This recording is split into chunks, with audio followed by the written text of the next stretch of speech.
Hi, this is Ken Pringle, and I'd like to share with you my experiences of using QuickTime Player as a audio video recording device to provide a lecture for students at home.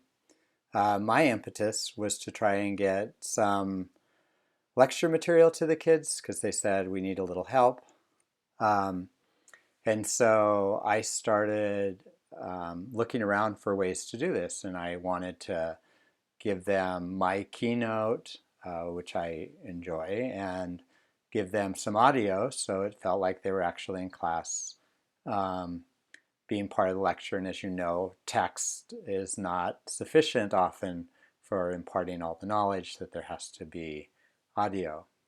I then played around with some other things, thinking maybe we could do a YouTube thing where I could talk to them after we played a bit and then have a conversation.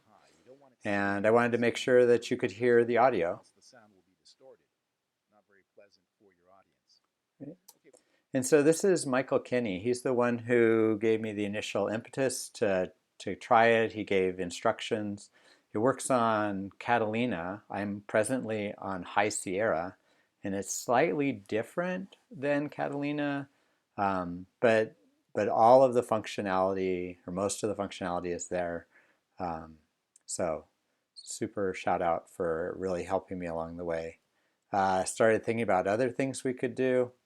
Um, sorry, we could do, I could direct them to things in my Google Classroom. So here I needed them to make a copy and then how to send that to me, because I wasn't sure how to do that. And then um, run a simulation, so we could talk about a simulation and what I wanted them to do, or I could use the simulation as a lecture for what does it mean for it to be a strong acid, and how's that related to pH, and what happens if we go to a strong base.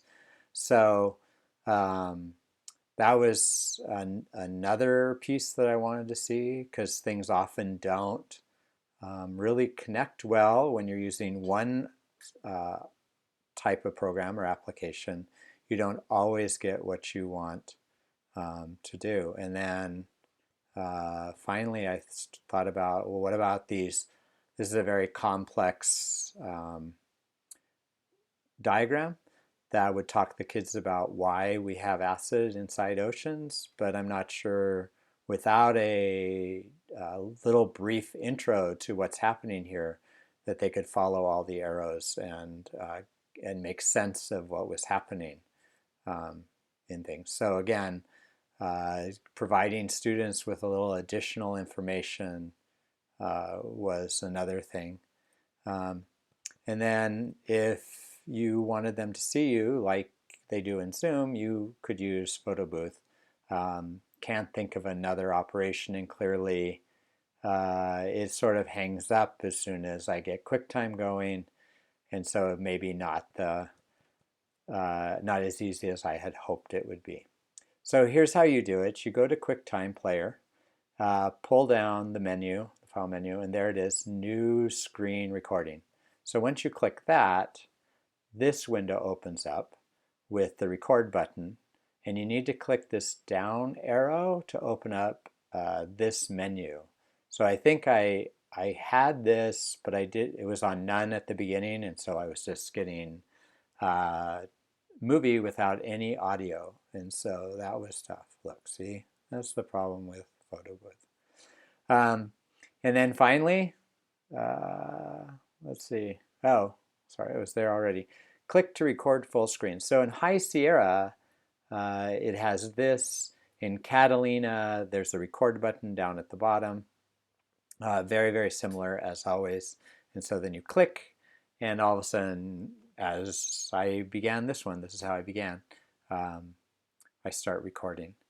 So here, up here, is the stop button, and so in escape, there's a key command that Michael Kinney talked about, but you can go up here, and we're going to click this, and that's going to be the end of the video. So thanks for sticking with me through the audio and the video, and hopefully you got something out of it that you can use.